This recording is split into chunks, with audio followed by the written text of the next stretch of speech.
और उसके बाद जो है जब ये लेकर के सीता मैया को उन्होंने साष्टांग दंडवत किया, सीता मैया से आशीर्वाद लिया। उसके बाद जब हनुमान जी निकल रहे थे तो उन्होंने कहा अच्छा निकलना ही है तो कुछ सेवा हो जाए और थोड़ी एक्स्ट्रा सेवा करते हैं। देखो हमारा काम तो ये था सीता मैया को मिलना, सीता मैया से मैसेज देना, सीता मैया का मैसेज वापस लेके जाना, ये तो हो ही जाएगा अभी। लेकिन वानर हैं तो वानर वाला कुछ तो कार्य हमें करना चाहिए। तो इसलिए उन्होंने सोचा यहाँ ना, यहाँ के जंगल बहुत अच्छे हैं, यहाँ के फल बड़े अच्छे हैं, ये फल खाऊंगा मैं। इतने पके पके फल हैं। ये लोग तो दारू पी के धोते रहते हैं, ये लोग कभी ताज़ा फल खाते नहीं। ये लोग ताज़ा फल लेकर के उसे जूस को सड़ा करके उसकी वाइन बना करके पीते हैं ये लोग बांगड़ू। तो ताज़े ताज़े फल खाने चाहिए, पर ताज़े ताज़े फल फिर तो हमारे लिए हैं ये। तो फिर उसके बाद हनुमान जी गए, कई पेड़ों को पकड़ा, ऐसे हिला दिया धर धर धर, तो धर धर धर धर करके गिरने शुरू हो गए और उन्हें फल खाने शुरू हुए। ये सेब खाए, पपीते खाए, अंगूर खाए, और सब जितने तरह के मिक्स फ्रूट जितने थे उनकी फ्रूट चाट बना बना करके खाए उन्होंने। तो कभी पत्तों को खाए, कभी निचोड़ निचोड़े खाए, तो और कुछ तो मस्तीखोरी में आकर के पेड़ वैसे ही उखाड़ दिए, और कुछों को तो तने के साथ ही उखाड़ करके लिया और मुंह में डाल दिया, और यहाँ जो बचा था वो सिर्फ पेड़ की डालियाँ थी, ये फेंक दिया। फिर दूसरा पेड़ लिया, उसको उखाड़ा, उसको मुंह में लिया। तो पेड़ के पेड़ जो थे वो डालियों के साथ यहाँ वहाँ पड़े हुए थे, और अशोक वाटिका 1/3 अशोक वाटिका का ये हाल हो गया था। तो जो है तो एक का जो राक्षसी थी वो उठी, उसने ना इस तरह के पेड़ों की अवस्था देखी कि इस तरह के पेड़ों की अवस्था कैसे हो गई है। लेकिन हनुमान जी है, हनुमान जी तो भाव आया, वो तो फल खाएंगे जी। और साथ ही उनका एक और जो मंशा थी हनुमान जी को, ये थी देखिए ये रावण की सेना में ताकत कितनी है, थोड़ा एस्टिमेशन लेके चलते हैं तो राम जी को बताएंगे कि इनकी ताकत कितनी है, थोड़ा वो भी होना चाहिए। तो इसलिए भी कुछ ना कुछ तो खुराफात हम करेंगे।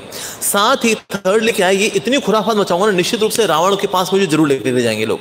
रावण को मैं राम जी का मैसेज जरूर दूंगा, अरे वापस कर दे सीता मैया को, मरेगा तू। तो क्या है, उसको मैसेज भी मिल जाएगा, और साथ ही राम जी के वानरों में कितनी ताकत है ये पता लग जाएगा। फिर रावण को जाकर बताएंगे भी हनुमान जी कि मैं तो सबसे टुच्चा घटिया क्वालिटी का वानर हूँ राम जी की सेना में, सारे के सारे मेरे से बढ़िया ही हैं। तो सोच तेरी सेना के साथ अब क्या क्या हुआ है, ये एक ने क्या, वो लोग क्या करेंगे। तो इसलिए जो है ये बड़ा इंपॉर्टेंट, ये सारे रीजंस दे करके फिर हनुमान जी ने पेड़ों को उखाड़ना शुरू किया।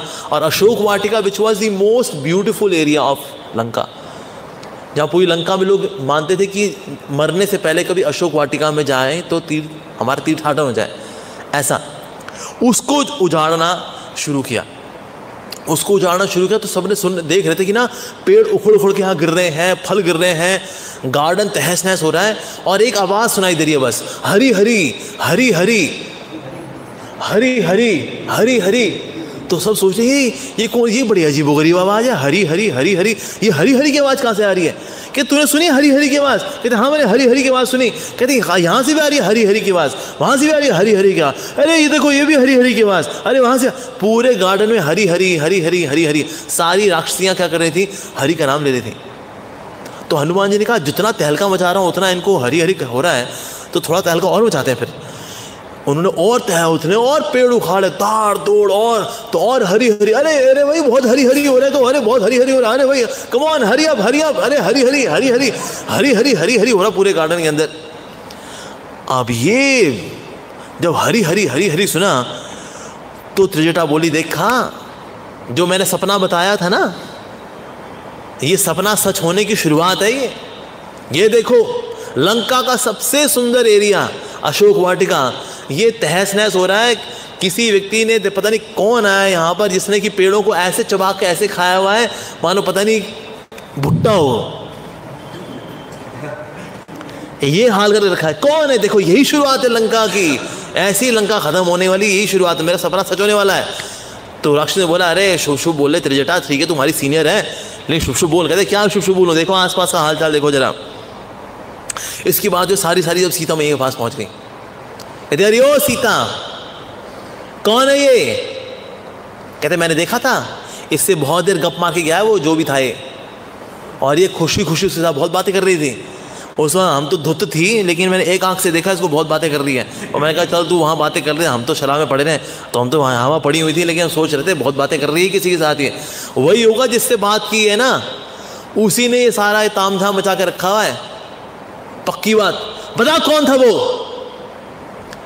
तो सीता मैया ने कहा मुझे क्या पता कौन था वो, जानवर आते हैं, पशु आते हैं, पशु चले जाते हैं, हमारा क्या कि किसी से मैंने बात कर ली होगी, ऐसा थोड़ी है मैं किससे मिलने वाली हूँ, हम तो किसी से नहीं मिले।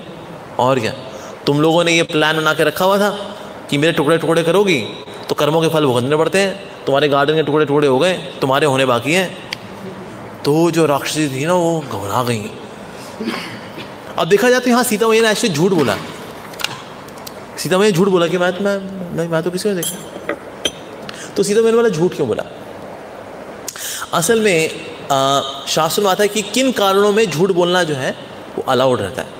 तो एक आता है विवाह काले, यानी कि विवाह में उस वक्त अपनी वाइफ को रिझाने के लिए या वाइफ को अपने पति को मनाने के लिए झूठ बोलना पड़े तो अलाउड होता है। सेकेंड, प्राणस्थय, यानी कि प्राण की रक्षा करने हेतु, किसी के प्राणों की रक्षा करनी हो तो भी झूठ बोलना अलाउड होता है। रति संप्रयोगे, यानी कि प्रेम में आमोद प्रमोद करते हुए, हंसी मजाक करते हुए झूठ बोला जाता है। सर्वधन अपाहरे, यानी किसी की धन की रक्षा करने हेतु झूठ बोला जाता है। मित्र से च अर्थे, मित्र की रक्षा करने हेतु भी झूठ बोला जा सकता है। तो इन कारणों से अगर झूठ बोला जाता है तो उसको अधर्मी माना जाता है। तो यहाँ पर जो सीता मैया ने, उन्होंने हनुमान जी की रक्षा हेतु यहाँ पर झूठ बोला, तो इसीलिए उनका झूठ बोलना गलत नहीं था।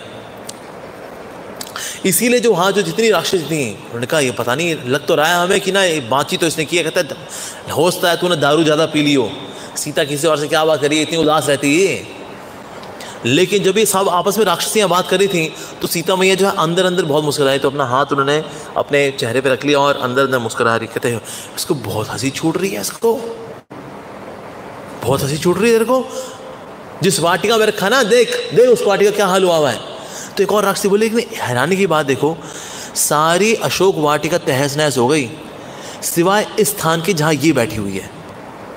इसका मतलब है जो करने वाला है ना वो इसका पार्टनर ही है। क्या तो बता दो कौन है वो जिसको तू यहाँ गोपनीय रूप से बुलाई है, क्योंकि सारी अशोक वाटिका तहस नहस मचा के रखा है सिवाय इस स्थान के। पक्की बात कोई ना कोई तेरा ही है, वो लगता है कोई सगा संबंधी तेरा होगा।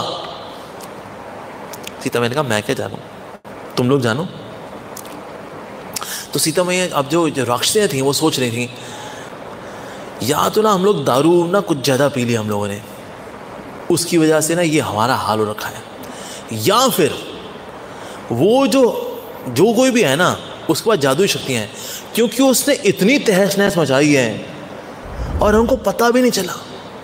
आधे से ज़्यादा अशोक वाटिका तहस नहस हो गई। कहते हम लोग दारू पीती हैं, दारू पी के हम लोग बेहोश भी होती हैं, लेकिन इतनी बेहोश कि हमको पता ही नहीं चला कि उसने इतना उजाड़ दिया अब सारे अशोक वाटिका को। कहते अब क्या होगा?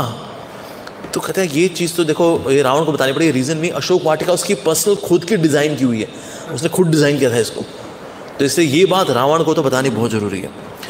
तो फिर हुआ क्या, ये सारी आड़ी टेढ़ी दौड़ती दौड़ती पहुँचे, कोई एक टांग पे, कोई दो टांग पे, कोई 12 टांगों पे, सारे वहाँ पहुँच गई। महाराज की जय हो, महाराज की जय हो, लंकेश्वर की जय हो। अब ये एक एटिकेट था कि कोर्ट रूम में ना ये राक्षसियों को एंट्री नहीं थी, सिर्फ मिनिस्टर्स ही अलाउड होते थे, पर ये आड़ी टेढ़ी सब ये आई वहाँ पर कोर्ट रूम में। तो रावण बड़ा क्रोधित हुआ, तमीज़ नहीं है तुमको, कोर्ट रूम के अंदर जो है कभी भी ये राक्षसियों का आना अलाउड नहीं होता, तुम ऐसे कैसे आ गई, किसने अनुमति दी तुमको? कहते हैं महाराज काम ही ऐसा कुछ हो गया है, एक वानर है उसने अशोक वाटिका बर्बाद कर दी, उसने सिवाय जहाँ सीता बैठी थी उसके आसपास का सारा एरिया सारा बर्बाद कर दिया उसने। अच्छा वानर में इतनी ताकत कब से आ गई कि उसने अशोक वाटिका को बर्बाद कर दिया उसने? तो सारी रिपोर्टिंग वगैरह थी। कहता अच्छा सीता कैसी है बताओ, सीता ठीक है ना? कहता हाँ सीता सुरक्षित है, हालांकि सीता सुरक्षित है, और हमें तो लग रहा है कि सीता के साथ ही उसका कुछ कनेक्शन है, पक्की बात है, क्योंकि सीता को उसने कुछ नहीं किया, सीता ने उससे बातचीत भी किया, पक्की बात हमको लग रहा है। हालांकि धुत थी, हम लोग दारू पी हुई थी। क्या दारू पी हुई थी तुम लोगों ने? कहते अब हम सोचते हैं अब इतना ज़्यादा कुछ है नहीं, सीता को क्या प्रोटेक्ट क्या करने ज़्यादा, तो इसलिए हम लोग दारू पी के हम लोग रहते हैं। कहता ठीक है कोई बात नहीं मैं भी पीता हूँ, पर लेकिन यह है कि थोड़ा कम पिया करो तुम लोग, कम पिया करो। तो डांट वाट लगाई, बहुत शर्मसार हुई कि तुमको ड्यूटी पे रखा, तुमने ड्यूटी पे तुम दारू पीते तुम लोग, डांट लगी राक्षसियों को। उसके बाद जो है उसने कई सारे सोल्जर्स भेजे, पता लगाओ ये हुआ क्या है, कौन है जिसने कि आतंक मचा के रखा है। तो करीब 10,000 सोल्जर्स भेजे पता लगाने के लिए